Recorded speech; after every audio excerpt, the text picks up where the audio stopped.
So welcome back, and I do hope you and your family are keeping well. So in a previous video we had a look at sound and how we make sound, and we looked at the range of human hearing as well, and I introduced some words. I introduced the words frequency and amplitude, and I briefly mentioned wavelength.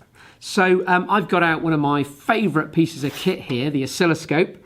I've got a signal generator that will make sounds, and underneath the camera I've got that large loudspeaker that I had before, so that's kind of hiding over here, but I've got it closer to the microphone on the camera. Okay, so what I want you to understand today is how we mathematically draw sound wave shapes. Now, what you see on the screen of this machine, the oscilloscope, is not a sound wave, okay? It's a mathematical electrical representation of a sound wave, but it helps us understand the key words, which are frequency, amplitude, and wavelength, okay? So what I'm going to do is I'm going to make some sounds, and I want you to look on the screen how the wave shape changes. Now, before we go any further, this thing you might recognise looks a little bit like the heart rate monitor you see in movies and in hospitals, and it's not dissimilar. Okay, it's a wave measuring machine, and because it measures oscillations, it sees oscillations. It's not a telescope; it's a oscilloscope, something that shows oscillations. Complicated device, and not something you really need to know about how it works, all these dials and knobs and things. But if you're interested, I have made a film on that, and I can put a link in. But it's really a sort of upper GCSE A-level concept.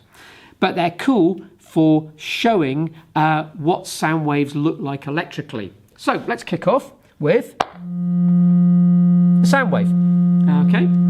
So remember that this is not what a sound wave actually looks like in air. This is a mathematical representation of a sound wave. But it's really important you understand these shapes. So let's kick off first with amplitude. Okay, students seem to really struggle with this one. So just listen to me carefully. Nothing, no amplitude. Quiet, a small height to the wave. Louder, a taller wave. Quieter, a not so tall wave. But what's really interesting is when I change the amplitude, the number of wiggles on the screen stays the same. I'm not changing the frequency, I'm just changing the loudness, the amplitude. So amplitude tells you how loud a sound is. Now, if you look on the screen, you'll notice that the midpoint, just go to that. Okay, interesting, they call that flat lining, don't they, in a hospital when the heart rate monitor's sadly not picking anything up.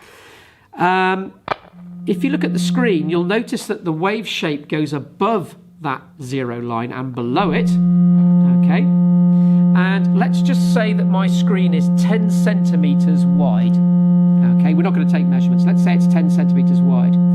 From the bottom to the top of the wave is 10 centimetres. And it's a trick question at GCSE. That's not the amplitude. The amplitude is how high the wave has gone up above the midpoint. Okay?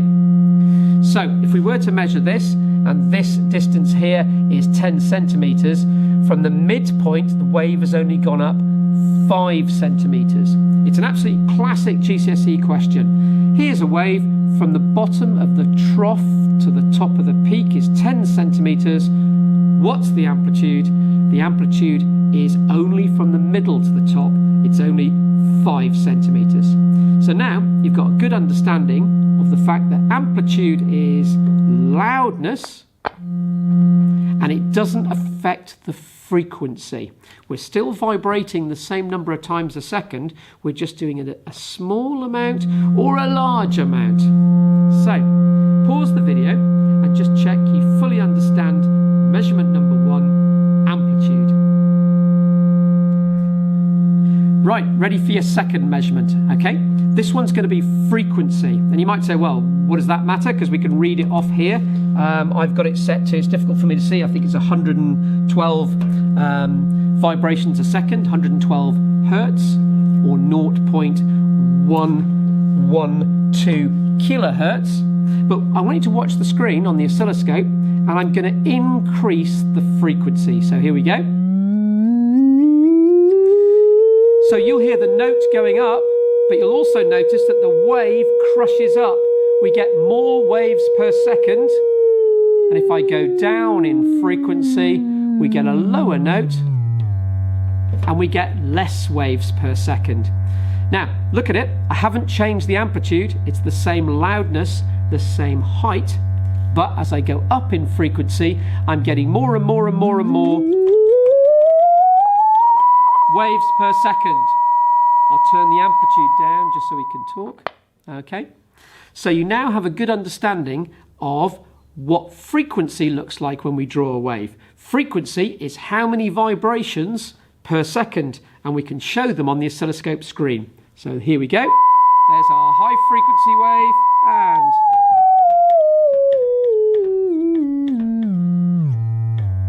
there is our low frequency wave. Now, I'm just going to end on this one by saying, hey, look at that. And by pure coincidence, look at how many waves we've got on the screen. Okay, I'll just change it ever so slightly to that. Okay, some students go, sir, 2 waves. No, a wave is all the way up, all the way down and back to where you started. All the way up, all the way down and back to where you started. So think about being on a swing, all the way up, all the way to the other side and back to where you started. So this wave, I think I'm drawing it the right way around, is all the way up, all the way down and back to where you started. I've got 1 wave on the screen there. I've got 1 oscillation, okay, 1 cycle. So you're looking at 1 wave there, 1 peak and 1 trough. Good, so I hope you paused the video there and took some time to understand frequency and what's meant by frequency. It's really important you understand it well. So let's now look at our next wave measurement, and we'll make this the last one. Okay, if you remember, we've got 1 wave on the screen here. So we've got all the way up, all the way down and back to where we started. And if we measure across the screen, and it's 10 centimeters, okay, don't confuse it with earlier on when we measured the height. We're now measuring how long it is to make 1 wave, 1 peak and 1 trough. Okay, the distance from the start of the wave across the screen to the end of the single wave of 1 wave, and we're going to measure that with a ruler, and in this case it's 10 centimeters, shall we say. So this wave has a wave length of 10 centimeters. But here's the clever bit. Okay, what happens if we make the wavelength shorter? Okay, so if I play with the signal generator and make this wavelength shorter, what would it look like on the screen, and what would it sound like? So maybe pause the video there and have a bit of a think. Right, so I wonder if you got the right answer. So what we're going to do now is make the wavelength shorter. So here we go. And there's the wavelength getting shorter, and I hope you realise, or I hope you can hear, that the frequency's gone up. Okay, so the frequency has gone up and the length of each wave has gone down. So let's turn the wavelength up. Let's make the wavelength longer. And you'll hear the frequency going down. Okay, so there's a really important connection between frequency and wavelength. That if you have a long wave like the one we've got on the screen, our 10 centimeter long wave, that's going to be a low note, a low frequency. And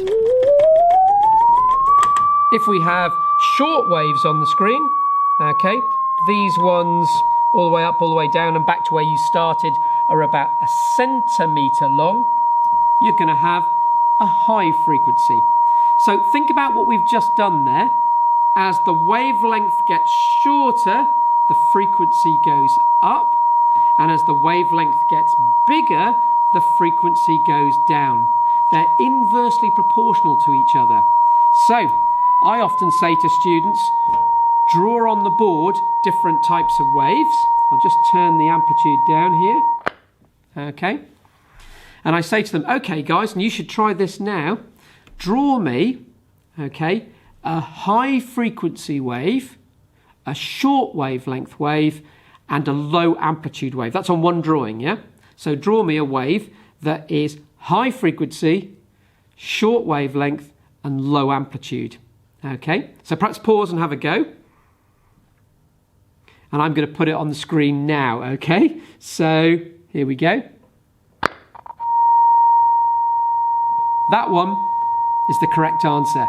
That is a high frequency, lots of waves on the screen, a high note.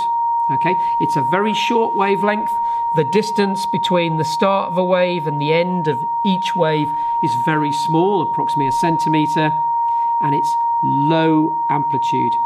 Okay, I'll just turn that down.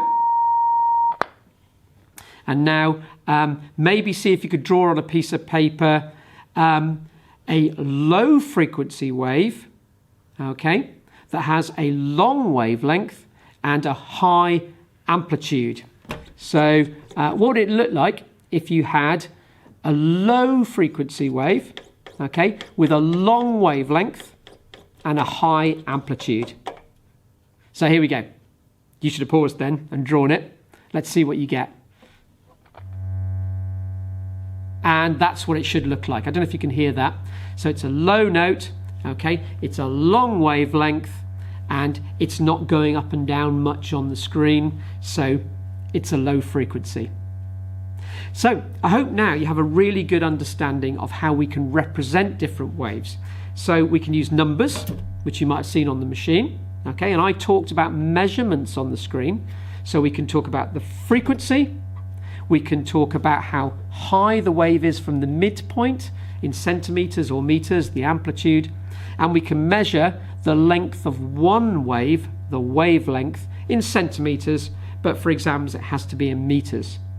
Secondly, you know what they look like if we draw them on the screen. Okay, you know now that if I draw that, I'm drawing a high frequency, short wavelength, high amplitude wave. So all we've got left to do now is have a look at how sound actually travels through the air. But you've got a pretty good understanding of how sound works already. So I look forward to seeing you in the next video very soon.